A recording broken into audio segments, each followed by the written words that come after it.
June 7ರಂದು Ratkal ಗ್ರಾಮದಲ್ಲಿ ಬಸವಾದಿ ಶರಣರ ವಚನ ಸಂಗಮ ಕಾರ್ಯಕ್ರಮವನ್ನು ಹಮ್ಮಿಕೊಳ್ಳಲಾಗಿದೆ ಎಂದು ಬಸವಾದಿ ಶರಣರ ವಚನ ಸಂಗಮ ಕಾರ್ಯಕ್ರಮ ರಟ್ಕಲ್ ಸ್ವಾಗತ ಸಮಿತಿಯ ಪದಾಧಿಕಾರಿಗಳು ತಿಳಿಸಿದರು. ಕಲಬುರಗಿಯ ಪತ್ರಿಕಾ ಭವನದಲ್ಲಿ ಕರೆದ ಸುದ್ದಿಗೋಷ್ಠಿಯನ್ನು ಉದ್ದೇಶಿಸಿ ಮಾತನಾಡಿದ ಅವರು, ಕಲಬುರಗಿ ಜಿಲ್ಲೆಯ ಕಾಳಗಿ ತಾಲೂಕಿನ ರಟ್ಕಲ್ ಗ್ರಾಮದ ಶ್ರೀ ಸಂಗಮೇಶ್ವರ ದೇವಸ್ಥಾನದಲ್ಲಿ ಇದೇ ಜುಲೈ 7ರಂದು ಬಸವಾದಿ ಶರಣರ ವಚನ ಸಂಗಮ ಕಾರ್ಯಕ್ರಮ ಹಮ್ಮಿಕೊಳ್ಳಲಾಗಿದ್ದು, ಬಸವಣ್ಣನವರನ್ನು ಸಾಂಸ್ಕೃತಿಕ ನಾಯಕನನ್ನಾಗಿ ಸಮಾಜದಲ್ಲಿನ ಮೂಢನಂಬಿಕೆ, ಕಂದಾಚಾರ, ಮೌಢ್ಯತೆ ನಿವಾರಣೆಗಾಗಿ ಬಸವ ತತ್ವ ಜನರಲ್ಲಿ ಬಿತ್ತರಿಸುವುದಕ್ಕಾಗಿ ಬಸವಾದಿ ಶರಣರ ವಚನ ಸಂಗಮ ಕಾರ್ಯಕ್ರಮ ಹಮ್ಮಿಕೊಳ್ಳಲಾಗಿದೆ. ಈ ಕಾರ್ಯಕ್ರಮದಲ್ಲಿ ರಾಜಕೀಯ ಗಣ್ಯರು, ಮಠಾಧೀಶರು, ಸಾಹಿತಿಗಳು, ಕಲಾವಿದರು, ಶಾಲಾ ಮಕ್ಕಳು ಸೇರಿದಂತೆ 3,000ಕ್ಕಿಂತ ಅಧಿಕ ಜನ ಸೇರುವ ನಿರೀಕ್ಷೆ ಇದೆ ಎಂದು ತಿಳಿಸಿದರು. 7ನೇ ತಾರೀಕು ರವಿವಾರ ಕಲಬುರಗಿ ಜಿಲ್ಲೆಯ ಕಾಳಗಿ ತಾಲೂಕಿನ ರಟ್ಕಲ್ ಗ್ರಾಮದ ಶ್ರೀ ಸಂಗಮೇಶ್ವರ ದೇವಸ್ಥಾನದಲ್ಲಿ ಬಸವಾದಿ ಶರಣರ ವಚನ ಸಂಗಮ ಕಾರ್ಯಕ್ರಮವನ್ನು ಹಮ್ಮಿಕೊಂಡಿದ್ದೇವೆ.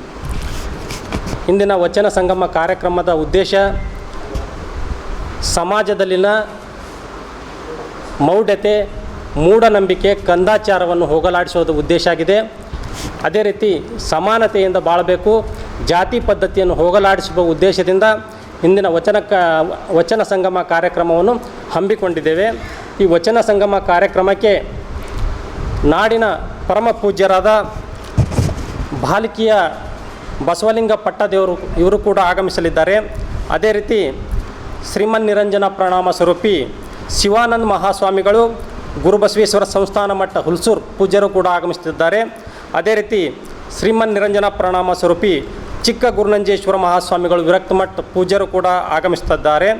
ಅದೇ ರೀತಿ ರಟ್ಕಲ್ ಗ್ರಾಮದ ಉಭಯ ಮಠದ ಪೂಜ್ಯರಾದ ರೇವಣಸಿದ್ಧ ಶಿವಾಚಾರ್ಯರು ಹಾಗೂ ಶ್ರೀಮನ್ ನಿರಂಜನ ಪ್ರಣಾಮ ಸ್ವರೂಪಿ ಸಿದ್ದಾರಾಮ ಮಹಾಸ್ವಾಮಿಗಳು ಕೂಡ ಆಗಮಿಸುತ್ತಿದ್ದಾರೆ.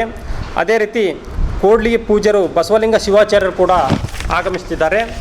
ಅದೇ ರೀತಿ ಸೂಗೂರಿನ ಪರಮ ಪೂಜ್ಯರಾದ ಡಾಕ್ಟರ್ ರುದ್ರಮುನಿ ಶಿವಾಚಾರ್ಯರು ಹಿರೇಮಠ ಸೂಗೂರು ಪೂಜ್ಯರು ಕೂಡ ಆಗಮಿಸುತ್ತಿದ್ದಾರೆ. ಚಂದನ್ಕೇರ ಪೂಜ್ಯರು ಕೂಡ ಆಗಮಿಸುತ್ತಿದ್ದಾರೆ.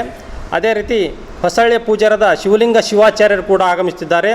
ಅದೇ ರೀತಿ ಗೌರಿಗುಡ್ಡದ ಶರಣರು ಸಿದ್ಧ ಶಿವಯ್ಯ ಕೂಡ ಆಗಮಿಸುತ್ತಿದ್ದಾರೆ. ಅದೇ ರೀತಿ ಪೂಜ್ಯರಲ್ಲದೆ ಗುಲ್ಬರ್ಗಾ ಜಿಲ್ಲೆಯ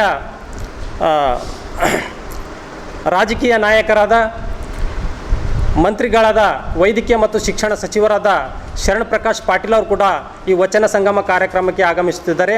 ಅದೇ ರೀತಿ ಅರಣ್ಯ ಮತ್ತು ಪರಿಸರ ಸಚಿವರಾದ ಈಶ್ವರ್ ಖಂಡ್ರೇಜಿ ಅವರು ಕೂಡ ಆಗಮಿಸುತ್ತಿದ್ದಾರೆ. ಅದೇ ರೀತಿ ಈ ಕಲಬುರಗಿ ಭಾಗದ ಆಳಂದ್ ತಾಲೂಕಿನ ಶಾಸಕರಾದ BR ಪಾಟೀಲ್ ಅವರು ಕೂಡ ಆಗಮಿಸುತ್ತಿದ್ದಾರೆ. ಅದೇ ರೀತಿ ನಮಸ್ತೆ, ನನ್ನ ಹೆಸರು ಶಿವಕುಮಾರ್ ಅಂತ, ಎಕ್ಸೆಲ್ ಅಕಾಡೆಮಿ ವೈಸ್ ಪ್ರೆಸಿಡೆಂಟು. ನಮ್ಮ ಕಂಪ್ನಿ ಎಕ್ಸೆಲ್ ಅಕಾಡೆಮಿಕ್ಸು 15 ವರ್ಷದಿಂದ ರನ್ ಮಾಡ್ತಾ ಇದ್ವಿ. ನೀಟ್ ಮತ್ತು CET ಕೋಚಿಂಗ್ ಕೊಡ್ತಾ ಇದ್ವಿ. ನಮ್ಮಲ್ಲಿ ಈಗ ಕ್ರಾಶ್ ಕೋರ್ಸ್ ಅಂತ ನಾವು ಕೊಡ್ತಾ ಇದ್ವಿ. ಈ ಕ್ರಾಶ್ ಕೋರ್ಸ್ ಒಂದು ಅಲ್ಪಾವಧಿ ಕೋರ್ಸ್. ಇದು ಶಾರ್ಟ್ ಟರ್ಮ್ ಕೋರ್ಸ್ ಅಂತ ಕರಿತೀವಿ. ಈ ಕೋರ್ಸು 30ರಿಂದ 45 ದಿನ ಇರುತ್ತೆ ಸರ್. ಈ ಕ್ರಾಶ್ ಕೋರ್ಸ್ ಬಂದು ಸೆಕೆಂಡ್ PUC ಕಂಪ್ಲೀಟ್ ಆಗಿರೋ ಮಕ್ಕಳಿಗೆ ಮತ್ತು ಸೆಕೆಂಡ್ PUC ಇವಾಗ ಓದ್ತಾ ಇರೋ ಮಕ್ಕಳಿಗೆ ಇದು ಯೂಸ್ಫುಲ್ ಆಗುತ್ತೆ. ಈ crash course NEET crash course ಅಂತ ಕೊಡ್ತೀವಿ ಮತ್ತು CET ಕ್ರಾಶ್ ಕೋರ್ಸ್ ಅಂತ ಕೊಡ್ತೀವಿ. ನೀಟಿಗೆ 45 ಡೇಸ್ ಇರುತ್ತೆ, CETಗೆ 30 ಡೇಸ್ ಇರುತ್ತೆ ಸರ್. ನಮ್ಮ ಎಕ್ಸೆಲ್ ಅಕಾಡೆಮಿಕ್ಸು 15 ಇಯರ್ಸಿಂದ ನಾವು ರನ್ ಮಾಡ್ತಾ ಇದ್ವಿ. 15 ಇಯರ್ಸಲ್ಲಿ ನಂಬರ್ 1 ಫ್ಯಾಕಲ್ಟೀಸಿಂದ ನಾವು ಟೀಚ್ ಮಾಡ್ತಾ ಬರ್ತಾ ಇದ್ದೀವಿ. ಅದರಿಂದ ಸಾವಿರಾರು ಮೆಡಿಕಲ್ ಸೀಟ್ ಸಿಕ್ಕಿದೆ, ಸಾವಿರಾರು ಇಂಜಿನಿಯರಿಂಗ್ ಸೀಟ್ ಸಿಕ್ಕಿದೆ. ಸೊ ಅದಕ್ಕೆ ನಮ್ಮ ಕಡೆಯಿಂದ ಸಕ್ಸಸ್ ರೇಟ್ ಚೆನ್ನಾಗಿರೋದ್ರಿಂದ ನೀವು ಇಲ್ಲಿ ಬಂದರೆ ಖಂಡಿತ ಸಕ್ಸಸ್ ಆಗ್ತೀರಾ ಅಂತ ನಾನು ಭರವಸೆ ಕೊಡ್ಬೋದು. Excel Academy Yelahanka new town, Seshadripuram college road, Bengaluru.